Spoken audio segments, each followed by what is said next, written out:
संकट हर मनुष्य के जीवन का एक स्वाभाविक भाग है। कोई भी मनुष्य ऐसा नहीं है जिनके जीवन में संकट नहीं आते, लेकिन संकटों से हम विजय पाएं, ये मनःस्थिति हम निश्चित तौर पर श्री हनुमान के चरित्र से सीख सकते हैं। आज के इस अंक में हम चर्चा करने वाले हैं हनुमान जीवन के एक ऐसे परिदृश्य की जहां पर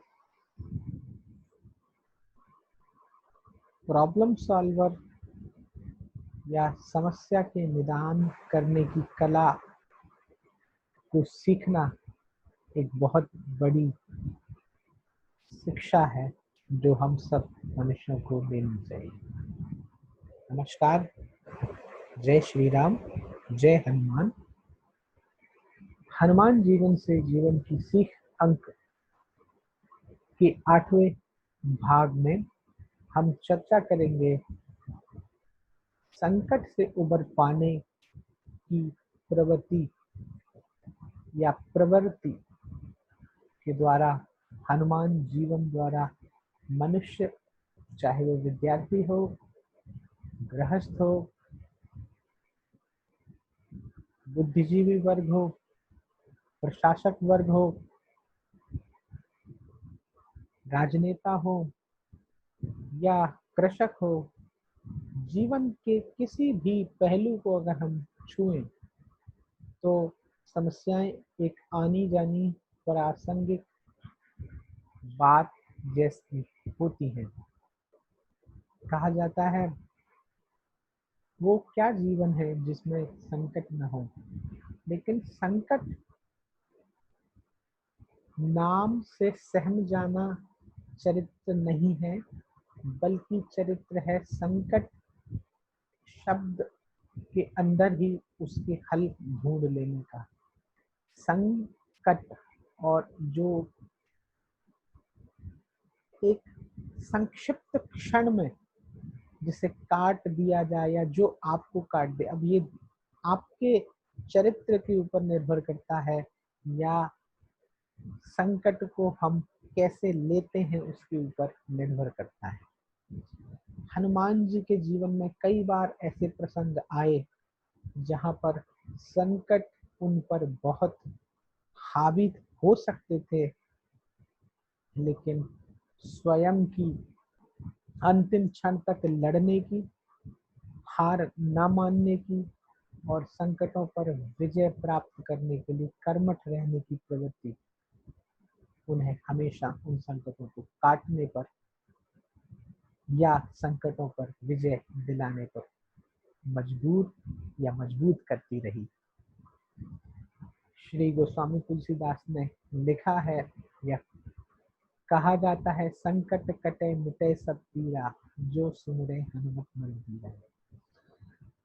स्वाभाविक तौर पर हनुमान का नाम या चरित्र का वर्णन या चरित्र का गान स्मरण एक वीर रस से भरा वो आस्वादन है जिसके द्वारा हम मानसिक तौर पर बहुत स्ट्रांग हो सकते हैं और उसके द्वारा हम अपने आप को बहुत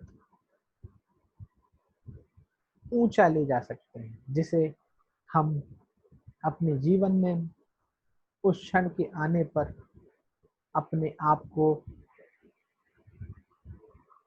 बहुत स्ट्रांग करके या मजबूत करके खड़ा देख सकते हैं।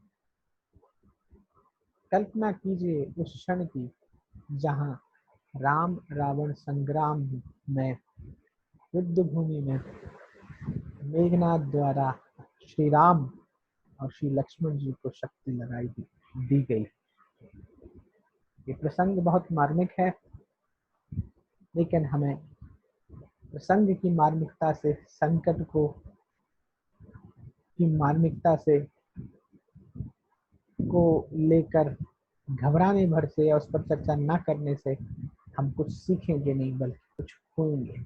इसलिए आज के इस एक बड़े कठिन प्रसंग को मैं लेकर उस पर बात करने का प्रयास कर रहा हूँ। सोचिए, जहाँ एक विशाल बानर सेना राम और लक्ष्मण के नागपाश में बांधे जाने पर विक्षिप्त हो रही थी, बड़े बड़े बानर यूथ अपनी हार की प्रासंगिकता को स्वीकार जैसा करने लगे थे, वहीं उस समय उस क्षण श्री हनुमान क्या सोच रहे थे? मैं तो ये भी कह सकता हूँ, वो दृढ़ है हनुमान, उस क्षण वहां रुके ही नहीं। जैसे ही इस बात का पता चला कि सर्पदंश से मेघनाथ द्वारा श्री राम और श्री लक्ष्मण जी को बांध दिया गया है, तुरंत इस संकट को काटने की या प्रॉब्लम को सॉल्व करने की हल ढूंढने के लिए श्री हनुमान कर्मठ हो गए। और कर्मठता की एक पराकाष्ठा का ही परिणाम था। वे बुद्धि का इस्तेमाल इस समय करने में सफल हुए, क्योंकि संकट के समय में जो सबसे पहले जहां पर आघात होता है वो हमारे मन और मस्तिष्क में। मन और मस्तिष्क अगर शिथिल पड़ जाए तो हम संकट के सामने समझो हार गए। उस समय मन मस्तिष्क की शिथिलता को उन्होंने दूर कर अपने आप को संभालते हुए श्री गरुड़ जी की तरफ का रुख किया। बड़े प्रयासों से श्री गरुड़ जी को श्री राम तक लाए, और श्री गरुड़ जी तक पहुंचने का रास्ता आसान नहीं था। इस बात का भान करने के लिए कि उनके विष का प्रभाव क्या है, कैसे इसे कम किया जा सकता है, क्या समय है, ये सब चिंतन उस संकट काल में उनके द्वारा गढ़ा गया होगा। और शायद बिना समय को व्यर्थ गवाए, बिना किसी अतिरेक के, भावावेश के, या बिना किसी दुख को अभिव्यक्त किए उन्होंने ये काम किया। गरुड़ वहां पहुंचे, नागपाश काटे गए, श्री राम और लक्ष्मण चेतना में आए, तो सबके रक्तों में एक खुशी का संचार हुआ। लेकिन सोचिए, समय और परिस्थितियों को बदलने में समय नहीं लगता, लेकिन समय और परिस्थितियों को जो बदलने का मादा रखते हैं वो केवल कर्मठ ही हो सकते हैं। संकट के सामने नतमस्तक होना कोई हल नहीं है। संकट से और संकट को टालने के लिए हर पल उसे टक्कर लेना, उसके बारे में प्रयत्नशील रहना, कर्मठ रहना, ये गुण आज के अंक के द्वारा हम सीखते हैं।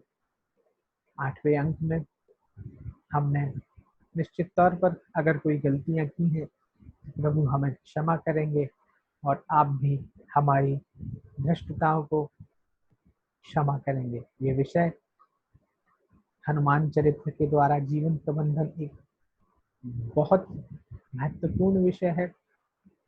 बहुत सारे सोशल साइंटिस्ट और मनीषी, मैनेजमेंट गुरु आज श्री हनुमान के चरित्र को खंगाल कर उस पर बहुत सारे साहित्यिक रचनाओं के द्वारा जीवन के नए नए अवदान सीख रहे हैं।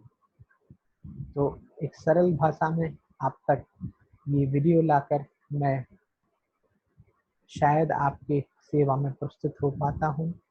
इसके लिए आपका धन्यवाद। आप अपना स्नेह बनाए रखें। तब तक के लिए जय श्री राम, जय हनुमान, शुभ रात्रि।